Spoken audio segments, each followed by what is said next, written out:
क्या दुनिया बाकायदा तौर पर दो बड़े और ख़तरनाक तरीन हिस्सों में तकसीम हो चुकी है। स्क्रीन पर नजर आने वाले ये मनाजिर किसी हॉलीवुड फिल्म के नहीं, बल्कि इस वक्त दुनिया भर के ताकतवर तरीन ममालिक के खुफिया बैंकर्स और कॉन्फ्रेंस रूम्स के हैं, जहां अब तीसरी आलमी जंग का बाकायदा नक्शा तैयार किया जा रहा है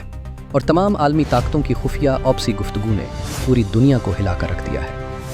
सबसे बड़ी ब्रेकिंग न्यूज़ ये है कि रूस, चीन, ईरान और शुमाली कोरिया के सरबराहान के दरमियान एक इंतहाई खुफिया और हंगामी वीडियो कॉन्फ्रेंस हुई है, जिसमें उन्होंने अमेरिका और नेटो के बढ़ते हुए असर रसूख को कुचलने के लिए एक बाकायदा मुश्तरका फ़ौजी इत्तेहाद बनाने का हतमी फ़ैसला कर लिया है, जिसके तहत अब अगर अमेरिका इन चारों में से किसी एक मुल्क पर भी हमला करता है तो बाकी तीनों ममालिक उसे अपने ऊपर हमला तस्वुर करके पूरी ताकत से जवाबी कार्रवाई करेंगे। और इस खबर के बाहर आते ही वाशिंगटन, लंदन और पेरिस के ऐवानों में जंजला आ गया है, क्योंकि व्हाइट हाउस में अमरीकी सदर ने नेटो के तमाम मुल्कों का हंगामी इजलास तलब कर लिया है, जहां यूरोपीय ममालिक शदीद खौफ और परेशानी का इजहार कर रहे हैं कि वो रूस और चीन की इस मुश्तरका ताकत का मुकाबला अकेले नहीं कर सकते। मगर कहानी यही ख़त्म नहीं होती, क्योंकि पसे पर्दा होने वाली इन गुफ्तगुओं में चीन ने साफ कह दिया है कि वो ताइवान पर किसी भी वक्त मुकम्मल कंट्रोल हासिल कर सकता है, जबकि रूस ने धमकी दी है कि अगर यूरोप ने यूक्रेन की मदद बंद न की तो वो गैस और तेल की सप्लाई हमेशा के लिए काट देगा,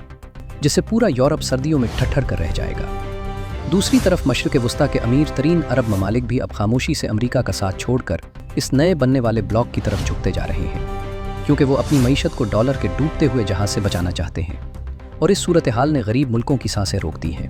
क्योंकि आलमी ताकतों की इस खतरनाक लड़ाई और पाबंदियों की वजह से पूरी दुनिया में पेट्रोल, गैस और खाने पीने की चीज़ों की कीमतें आसमान से बातें करने लगी हैं। और दुनिया भर के माशी माहिरीन चीख कर वार्निंग दे रहे हैं कि अगर इन मुल्कों ने होश के नाखुन न लिए और बातचीत के ज़रिए मसाइल हल न किए तो इंसानियत को एक ऐसी हौलनाक तबाही का सामना करना पड़ेगा जिसका तसव्वुर भी मुहाल है।